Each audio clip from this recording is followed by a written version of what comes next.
Hi everyone, it's Emmanuel Kadosh. I wanted to invite you all to subscribe to ILTV Plus, where you can find our daily news and updates about Israel. And not only that, but live feeds, entertainment, our kosher food show, and so much more. Needless to say, your subscription to ILTV Plus helps us grow and create more content while also supporting the state of Israel. Our app is available on all platforms and devices, so I'll see you guys there. Hello and welcome to ILTV's Israel Daily. I'm Aaron Porras, and coming up in today's newscast, Israel defending against Iranian and Iranian proxy terror, which threaten the stability of the state, that the IDF is reportedly downing Hezbollah UAVs and destroying Iranian weapon systems in Syria. Meanwhile, newly inaugurated interim Israeli Prime Minister Yair Lapid taking his seat at the helm of the country for the next 4 months. And later, forget Mars, an Israeli company already participating in preparations for humanity's future on the moons of Jupiter.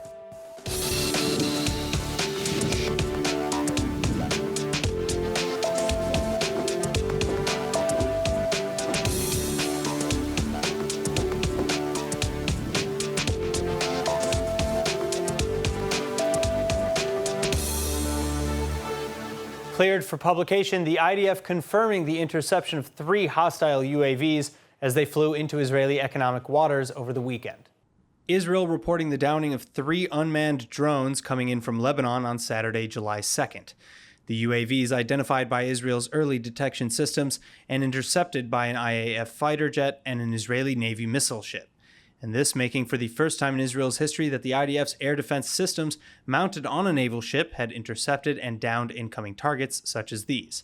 Now, as for the drone's supposed mission, they were heading for the Israeli Karish gas rig in the Mediterranean, an Iranian-backed terror group in Lebanon, Hezbollah, taking responsibility for their launch. Further, despite their interception by Israel, Hezbollah claiming success, as the UAVs launched for reconnaissance and were not armed, as confirmed by the IDF, which noted a lack of sub-explosions after their being shot down. That said, it's unclear what data the drones were able to send back to their handlers, and in any case, Defense Minister Benny Gantz suggesting that their flight was meant to undermine U.S.-brokered talks between Israel and Lebanon regarding the maritime border and rights to the Karish gas field, as well as to send a message to Israel following an alleged Israeli attack on Iranian targets in Syria.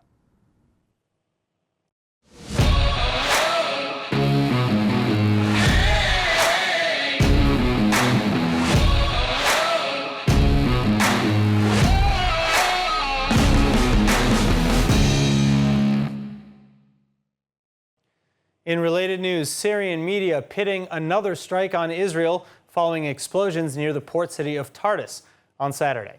ILTV's Kayla Eberlin reporting. Early Saturday morning, explosions rocking western Syrian town of Al-Amadiyah, and Syrian media claiming that the missile striking a poultry farm and wounding 2 civilians. Israeli Channel 12 News, on the other hand, suggesting that in fact the strike's likely targeting air defense systems en route to Iran militia across the country. Additionally, given the proximity between the targets and the port city of Tartus, the report saying that the weapon system likely landed on the Syrian shores using Iranian ships that had docked there earlier in the week. Iran allegedly trying to introduce game-changing interceptors in order to operate their own air defenses and protect their military assets in Syria. Particularly as Israel continuously said to be targeting both IRGC forces and Iranian proxies in the state, as well as various weapon convoys sent from Iran to groups like Hezbollah in Lebanon. Meantime, just short of taking responsibility, newly inducted interim Israeli Prime Minister Yair Lapid saying that from Gaza to Tehran, Israel will use its strengths against every threat and against every enemy. אנחנו נגן על עצמנו, בכוחות עצמנו. נוודא שתמיד יהיה לנו את צבא ההגנה לישראל, צבא שעוצמתו אינה מוטלת בספק, ואויבינו יראים מפניו. אנחנו מאמינים שהאיום האיראני הוא האיום הראשון במעלה על ישראל. נעשה כל מה שדרוש, כדי למנוע מאיראן להגיע ליכולת גרעינית או לבסס את עצמה על גבולותינו. In other news, Yesh Atid Party Chair Yair Lapid delivering his first official address to the public as interim Prime Minister, and his primary message to remember that the state of Israel is bigger than any one party or political ideology. אנחנו צריכים לבחור בטוב משותף, במה שמחבר אותנו. תמיד יהיו מחלוקות. השאלה היא איך אנחנו מנהלים אותן, ואיך נוודא שהן לא מנהלות אותנו. מחלוקת היא לא בהכרח דבר רע. כל עוד היא לא פוגעת ביציבות השלטונית ובחוסן הפנימי שלה. To watch full episodes of ILTV's Israel Daily and tons of other content from Israel, visit our website at iltv.tv or download the ILTV Plus app.